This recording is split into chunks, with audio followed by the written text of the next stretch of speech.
Hi ಸ್ನೇಹಿತರೆ, ವಿಜಯ ಸ್ಫೂರ್ತಿ YouTube ಚಾನಲ್ಗೆ ತಮ್ಮನ್ನು ಆತ್ಮೀಯವಾಗಿ ಸ್ವಾಗತ ಮಾಡ್ತಾ ಇದ್ದೀನಿ. ಸ್ನೇಹಿತರೆ, GPSTR ನೇಮಕಾತಿಯಲ್ಲಿ ಆಯ್ಕೆಯಾಗಿರುವಂತಹ ಶಿಕ್ಷಕರಿಗೆ ಪ್ರಮುಖವಾದಂತಹ ಮಾಹಿತಿಯನ್ನು ವಿಡಿಯೋದಲ್ಲಿ ಕೊಡ್ತಾ ಇರುವಂಥದ್ದು.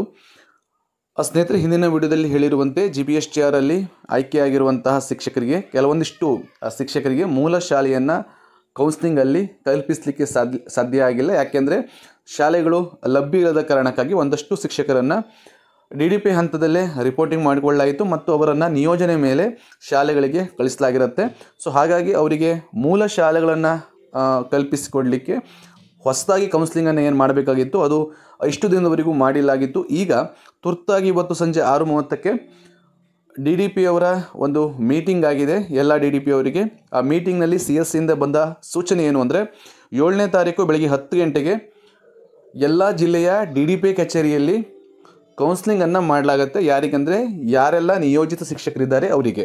ಸೊ ಇದಕ್ಕೆ ಸಂಬಂಧಪಟ್ಟಂತೆ ಅತಿ ತುರ್ತಾದಂತಹ ಸೂಚನೆಯನ್ನು ಎಲ್ಲ ಜಿಲ್ಲಾ ಗ್ರೂಪ್ಗಳಲ್ಲಿ ನಿಮ್ಮ DDP ಕಚೇರಿಯ ಏನು ಕೇಸ್ ವರ್ಕರ್ಸ್ ಇರ್ತಾರೆ ಅಥವಾ DDP ಅವರು ಇರ್ತಾರೆ, ಅವರು ನಿಮಗೆ ಸೂಚನೆಯನ್ನು ಈಗಾಗಲೇ ಪಾಸ್ ಮಾಡ್ತಾ ಇರ್ತಾರೆ. ಯಾರು ಆ ಮಾಹಿತಿಯನ್ನು ಪಡ್ಕೊಂಡಿಲ್ಲ, ನೀವು ಆ ಮಾಹಿತಿಯನ್ನು ಪಡ್ಕೊಳ್ಳಿ ನಿಮ್ಮ ಗ್ರೂಪ್ನಲ್ಲಿ, ಅಥವಾ ಇಲ್ಲಿ ಹೇಳಿರುವಂಥದ್ದನ್ನ ನೀವು ಗಮನಿಸಬೇಕಾಗತ್ತೆ. ಯಾಕೆಂದರೆ ನಾನು ಈಗ ಶಿವಮೊಗ್ಗ ಜಿಲ್ಲೆಯಿಂದ ಬಂದಿರುವಂತಹ ಒಂದು ಸೂಚನೆಯನ್ನು ನಾನು ಪಡ್ಕೊಂಡಿದ್ದೀನಿ. ಹಾಗೆ ಹಲವಾರು ಜಿಲ್ಲೆಯಿಂದಲೂ ಸಹ ಈ ರೀತಿಯ ಸೂಚನೆ ಈಗಾಗಲೇ ನಿಮ್ಮ ಜಿಲ್ಲಾ ಗ್ರೂಪ್ನಲ್ಲಿ ಪಾಸ್ ಆಗಿರುವಂಥದ್ದು ನೀವು ಗಮನಿಸಬೇಕು.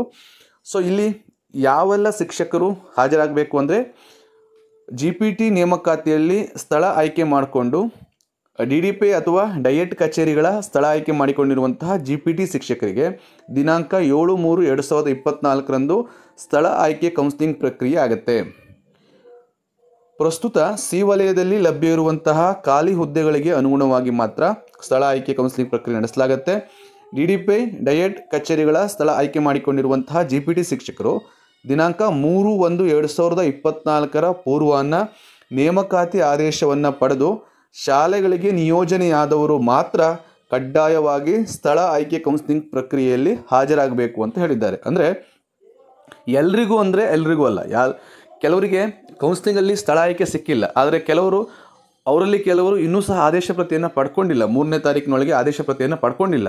ಅಂಥವರಿಗೆ ಏನಿಲ್ಲ, ಈ ಕೌನ್ಸಿಲಿಂಗಲ್ಲಿ ಅವಕಾಶ ಇಲ್ಲ, ಅವರಿಗೆ ಮುಂದಿನ ಕೌನ್ಸಿಲಿಂಗಲ್ಲಿ ಅವಕಾಶ ಕೊಡಲಾಗುತ್ತೆ. ಸೊ ಈಗ ಕೌನ್ಸಿಲಿಂಗ್ ಯಾರಿಗೆ ಅಂದರೆ ಯಾರು 3/1/2024 ಅಂದರೆ 4/1/2024 ಏನು ಸ್ಟೇ ಬರುತ್ತಲ್ವ, ಆ ಸ್ಟೇ ಬರೋಕ್ಕಿಂತ ಪೂರ್ವದಲ್ಲಿ ಯಾರು ಆದೇಶ ಪ್ರತಿಯನ್ನು ಪಡೆದುಕೊಂಡು ನಿಯೋಜನೆ ಮೇಲೆ ಶಾಲೆಗೆ ಕರ್ತವ್ಯ ನಿರ್ವಹಿಸ್ತಾ ಇದ್ದಾರೆ ಅವರಿಗೆ ಮಾತ್ರ ಈ ಕೌನ್ಸಿಲಿಂಗ್ ಅನ್ನುವಂಥದ್ದನ್ನ ಅಂದರೆ ಮೂಲ ಶಾಲೆ ನಿಯೋಜನೆ ಅನ್ನುವಂಥದ್ದು ಮಾಡಲಾಗುತ್ತೆ. ಉಳಿದವರಿಗೆ ನಂತರದಲ್ಲಿ ಮಾಡಲಾಗುತ್ತೆ ಆದೇಶ ಪ್ರತಿಯನ್ನು ಕೊಟ್ಟ ನಂತರ.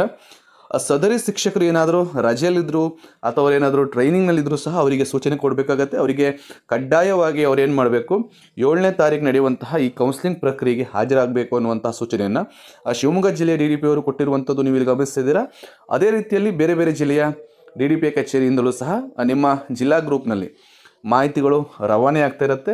ಒಂದು ವೇಳೆ ಇಂದು ಮಾಹಿತಿ ಬಂದಿಲ್ಲ ಅಂದರೂ ಸಹ ಅದು ನಾಳೆಯ ಹೊತ್ತಿಗೆ ನಿಮಗೆ ಮಾಹಿತಿ ಬರುತ್ತೆ. ಸೊ ಅಲ್ಲಿವರೆಗೂ ನೀವು ಏನಾಗಿರಿ, ಎಚ್ಚರವಾಗಿರಿ. ಏನಾದರೂ ಬೇರೆ ಪ್ಲ್ಯಾನ್ ಮಾಡ್ಕೊಂಡಿದ್ರೆ 7ನೇ ತಾರೀಕಿಗೆ ನೀವೇನಾದರೂ ಬೇರೆ ಕಡೆ ಹೋಗುವಂಥ ಪ್ಲ್ಯಾನ್ ಮಾಡ್ಕೊಂಡಿದ್ರೆ ಅಥವಾ ರಜೆ ಹಾಕಿ ನೀವು ಬೇರೆ ಕಡೆ ಇದ್ದರೆ ನೀವು ನಿಮ್ಮ ಜಿಲ್ಲಾ ಕೇಂದ್ರವನ್ನು ತಲುಪುವಂಥ ವ್ಯವಸ್ಥೆಯನ್ನು ಮಾಡಿಕೊಳ್ಳಿ ಅಂತ ಹೇಳ್ತಾ, ಮುಂದೆ ಏನೇ ಅಪ್ಡೇಟ್ ಇದ್ದರೂ ಸಹ ನಾನು ನಮ್ಮ ಟೆಲಿಗ್ರಾಮ್ ಗ್ರೂಪ್ನಲ್ಲಿ ಹಾಕುವಂಥ ಪ್ರಯತ್ನವನ್ನು ಮಾಡ್ತೀನಿ. ಹೆಚ್ಚಿನ ಮಾಹಿತಿಗಳಿದ್ದರೆ ಅದನ್ನು ಒಂದು ವಿಡಿಯೋ ಮಾಡಿ ನಿಮಗೆ ತಲುಪಿಸುವಂತಹ ಪ್ರಯತ್ನವನ್ನು ಮಾಡ್ತೀನಿ.